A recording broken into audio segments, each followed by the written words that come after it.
Jadi sebenarnya kemarin kan aku sempat jor-joran untuk mencalonkan diri sebagai salah satu pemimpin di Manado.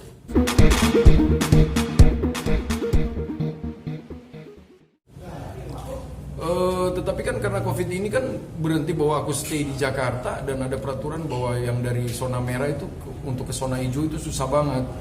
Dan ada beberapa bulan aku stuck di Jakarta dan tidak ke Manado. Sementara kan ini kan pilkada ini kan pertandingan gitu loh. Aku dan tim berhitung kembali apakah layak untuk ikut lagi atau enggak, karena kan semuanya juga harus hitung-hitungan ini. Maksudnya ya jujur-jujur aja, nggak harus sekedar gerasak gerusuk, wah yang penting menang ya, nggak gitu. Yang menang kan kita kan mau kerja kayak gini untuk rakyat, untuk orang banyak ya. Dengan keadaan kita yang compang-camping, dengan keadaan kita yang mikirin banyak orang juga di Jakarta, terus tiba-tiba harus konsentrasi ke sana ya. Aku sih secara pribadi masih berhitung, belum memastikan diri untuk ikut atau enggak. Karena kemarin perkiraanku bahwa pilkada itu ditunda, ternyata enggak. Ternyata cuma ditunda beberapa saat aja, ternyata tetap berlangsung Desember. Dan ya mungkin masih berhitung sih kalau pilkada itu. Aku belum tahu pasti maju apa enggak. Itu pun udah diomongkan sama udah ada pembicaraan antara aku sama Pasya, karena aku juga udah bilang bahwa kita harus berhitung lagi nih. Kalau lu mungkin layak kita dukung lu untuk maju, tapi kalau gua mungkin kita bikin investasi politik dulu selama ini, nanti mungkin karena kan walaupun aku terpilih juga insya Allah ya jabatnya kan cuma pendek nih, cuma nggak sampai 3 tahun kayaknya, cuma 2 tahun setengah, karena kan 2024 pemilihan bersama kalau nggak salah. Jadi kan ya 2023 juga udah harus siap-siap untuk 2024 kan. Jadi ya tetap berhitung, tetap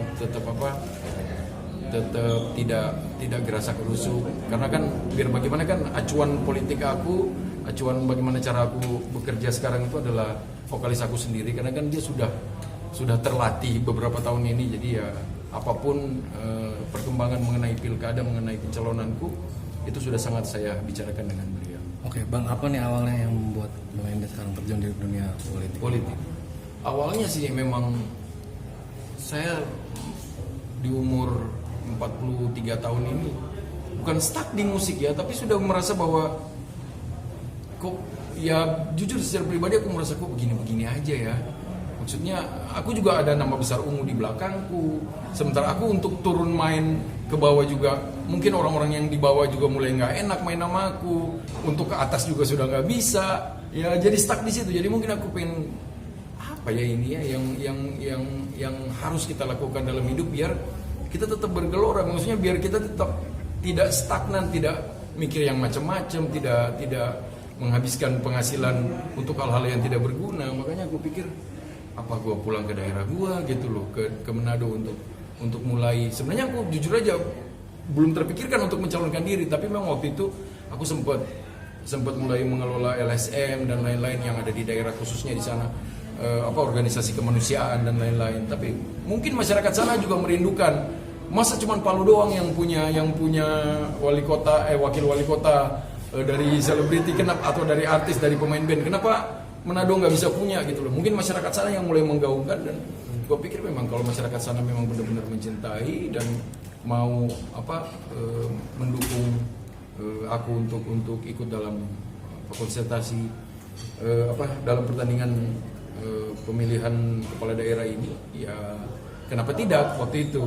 Akhirnya aku mulai belajar politik pelan-pelan, mulai mendalami, mulai tiap hari ketemu Pasya dan bercerita tentang bagaimana ternyata nikmat juga berpolitik itu. Ternyata memang pada akhirnya seorang laki-laki itu apabila ada kesempatan, apabila Allah meridhoi, emang harus berpolitik, harus menuangkan aspirasinya, entah itu lewat partai, entah itu lewat organisasi kemanusiaan yang lain. Memang harus berorganisasi, karena kalau di rumah juga bingung bro, stagnan, masa main gitar mulu, main komputer mulu, gitar wae, komputer wae, bingung. Dan enak berpolitik itu. Bro, yang jadi don itu karena kondisi saat ini atau gimana? Yang akhirnya jadinya mempertimbangkan mau maju lagi? Sebenarnya kalau untuk don sih enggak, karena memang aku masih terima pemberitaan dari Manado, ayo dong, ayo kapan kesini nih. Masih sangat besar dukungan untuk aku. Cuman kan sekali lagi politik itu berhitung, semua harus kita hitung. daripada aku udah bilang sama orang-orang yang sayang, mungkin yang sayang banget, yang menyesalkan banget, jangan dong, jangan mundur.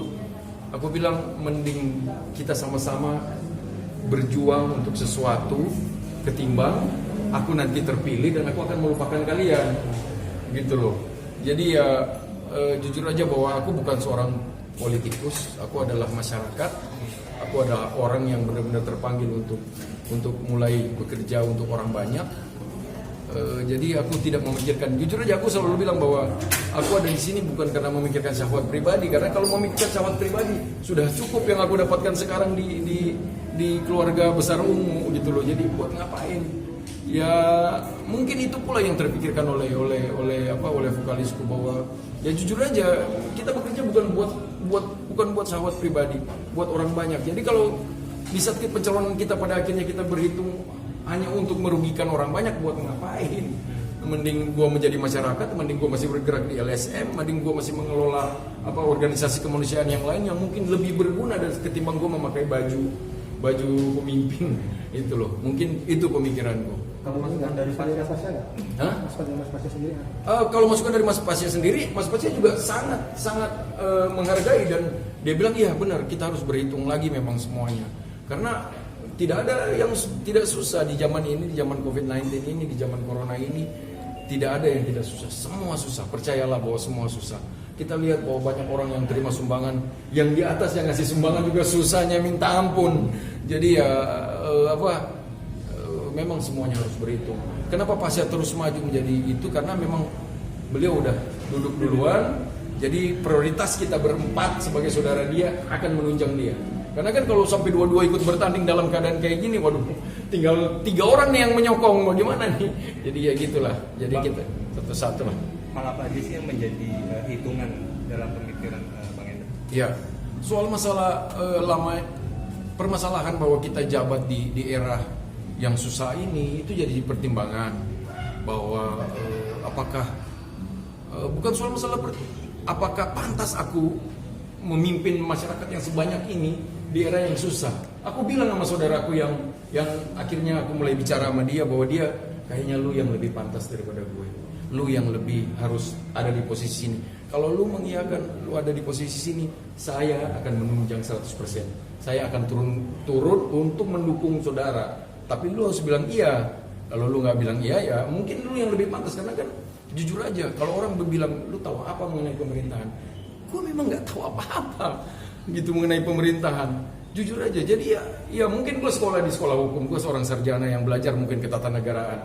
Tapi kan ini berhadapan langsung dengan masyarakat, berbeda dengan apa yang kita baca di buku gitu loh. Nah orang-orang yang berpengalaman ini justru yang harus kita dukung. Itu maksud gue, bahwa politik itu bukan sekedar syahwat pribadi menurut gue. Bahwa bagaimana merelakan kesempatan kita, bahwa jujur aja bahwa kesempatan aku untuk duduk di atas itu besar banget sekarang. Apalagi ditunjang oleh Pasya yang lagi jabat sekarang dan lain-lain, Pasya petinggi di partai. Cuman ya tetap harus berhitung. Ini buat kepentingan orang banyak, bukan buat, sekali lagi ini bukan buat kepentingan aku dan Ungu, tapi kepentingan orang banyak, apalagi yang ada di Manado. Gak pensiun ya Bang ya? Hah? Dari musik? Jangan dong.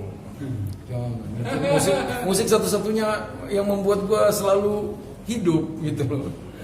Tapi support anak-anak Ungu lainnya gimana Bang? Untuk Bang Enda. Kalau support mengenai aku terjun di dunia politik, kita berlima kan sudah melalui di saat kita mensupport Pasya. Bagaimana di saat kita lagi, di saat industri musik lagi hancur, tapi kita tetap manggung di mana-mana Ungu itu. Tiba-tiba kita melakukan keputusan untuk mendukung vokalis kita maju di Palu. Itu kan sesuatu hal yang menurut orang banyak nggak terpikirkan. Lu kok bisa gitu? Ibaratnya kalau orang teman-teman gue bilang, gila lu, ngapain lu?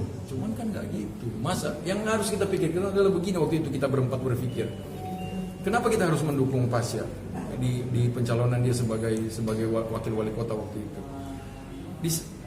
Pasya itu 20 tahun bersama kita. Kalau mungkin Ungu itu vokalisnya bukan Pasya, nggak mungkin segede ini mungkin Ungu itu. Bayangkan Pasya itu menyertai kita menyertai kita berempat. Berapa puluh tahun dia membagi ketenaran dia buat kita berempat. Ibaratnya, kasarnya dia bagi rezeki buat kita berempat. Alangkah egoisnya kita kalau kita tahan sahabat pribadi dia juga pengen maju kepentingan pribadi dia mau, gue pengen dong pencapaian hidup gue untuk duduk sebagai kepala daerah, apalagi di daerah asal.